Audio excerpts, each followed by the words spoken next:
这是刚熬好的润喉润肺的川贝柠檬膏，是我家的必备品。准备好柠檬、黄冰糖、川贝、陈皮，您们用水打丝。放适量盐，用双手对柠檬进行搓洗。食盐有一定的清洁作用，这样搓洗可以洗去表面的灰尘、脏物及蜡渍。别偷懒哦，每个都要好好搓洗半分钟以上啊。搓洗之后放入适量的清水，把表面的盐和脏东西冲洗干净，然后捞出来沥干水分备用。准备一个10年的陈皮，用水清洗一下表面的灰尘。陈皮尽量选好一点的，年份至少5年以上的。我个人比较喜欢10年的。洗好之后剪碎备用。用走锤或者碾子把川贝碾碎，也可以叫药房帮你打碎，碾成这样的粉末状就可以了。沥干水分的柠檬切成薄片，然后把籽去掉。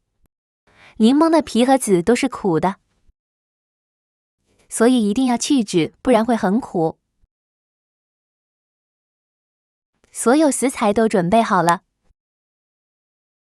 炖锅里放适量开水，放入炖盅。柠檬片放入炖盅里，放入川贝和陈皮，最后放入黄冰糖。记得一定要小粒冰糖，如果大的要敲碎，不然会炖到天荒地老。盖上盖子炖10小时，因为炖的时间比较长。隔2到3个小时要往炖锅里加热水，防止干烧。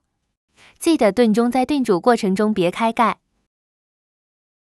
勤劳的炖锅连续工作了10小时没歇菜。10小时后，柠檬膏炖好了。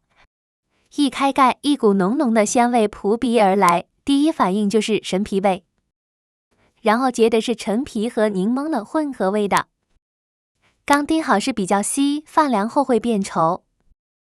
放凉之后装进洗干净消好毒的玻璃瓶里。炖好放凉是这种颜色和状态的。润喉润肺的上品。装入瓶里后封一层保鲜膜，盖上盖子，放冰箱冷藏保鲜，可以放半年左右。